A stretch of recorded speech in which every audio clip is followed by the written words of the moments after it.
Hi, I'm Dawn, the Gluten-Free Eye. Welcome to my channel. And today I'm going to answer a couple of questions that have come my way. Now that we are all working remotely and have a lot of time on our hands because of a lot of the activities that we would normally engage in, we no longer can do. I'm getting emails on questions about ideas and things that we should do. So some of these things are things that I want to do, but I don't quite think I'm going to aspire to do. One of the things that I like to do is to bake. So while I've been home, I've actually used the Betty Crocker brownie mix, and I made it, and I put pictures up on my Instagram page. You can find me on Instagram by searching Dawn Brangman, Brangman, or if you do the Gluten-Free Eye, you'll see my picture and it'll say Dawn Brangman. That's me.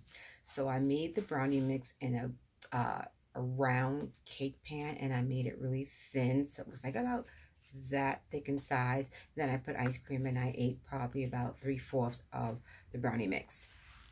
Next on my list to make is the King Arthur's banana bread. But since I made the brownie mix yesterday and there are no leftovers today, I decided I would give myself a break in between.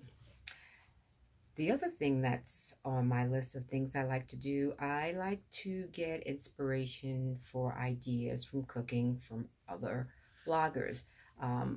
Many of you know that I'm friends with the Frugalista Mom.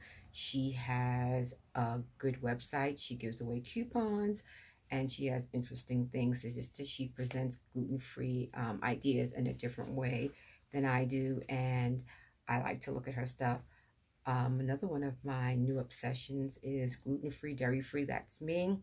She has an Instagram page chock full of different food ideas, and she is also going to be a guest speaker at the support group that I'm hosting, but that had to get postponed due to the corona pandemic.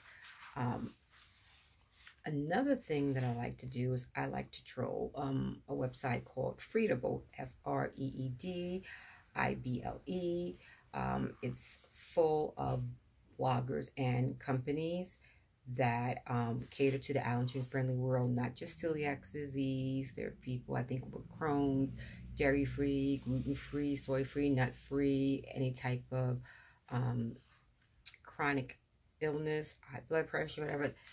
There are recipes on that website for you. It is loaded with lots of bloggers. I contribute, not like I should, but I do on occasion contribute to that website. Another thing that I recommend doing during this time is to look at these different websites and get inspiration for meals, inspiration for things that you want to cook, inspiration for different products that you want to try. Usually in our day-to-day lives, we find that there is no time to experiment and get inspiration for new meals, and we often complain about not being able to do it. So this is an opportunity for all of us to take a second look at those things that we want to do.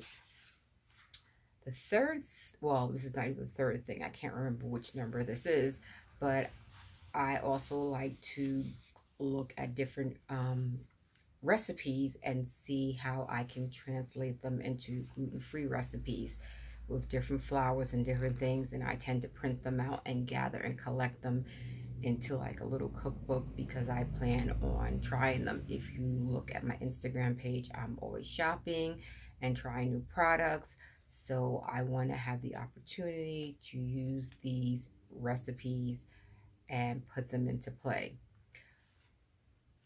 One of the other things that I'm really compassionate about is that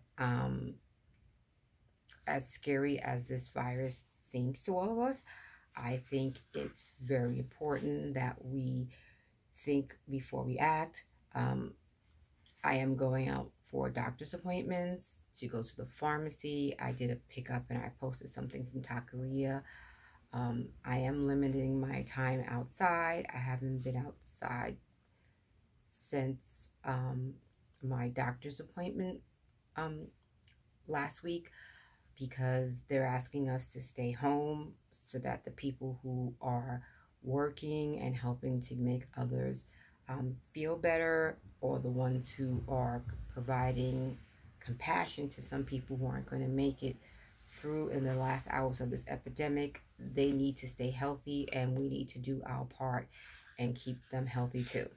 So usually I go to the YMCA in the morning to exercise. I'm not doing that right now, so I am going to start walking on my porch back and forth, just count my steps, see if I can get up to 10,000 steps, do a couple of tours around the house, and that is going to be the extent of what I'm doing.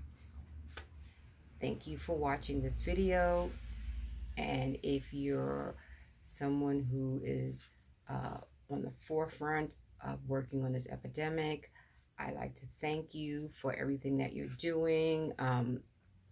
Celiac disease is an autoimmune disease, so we need to be careful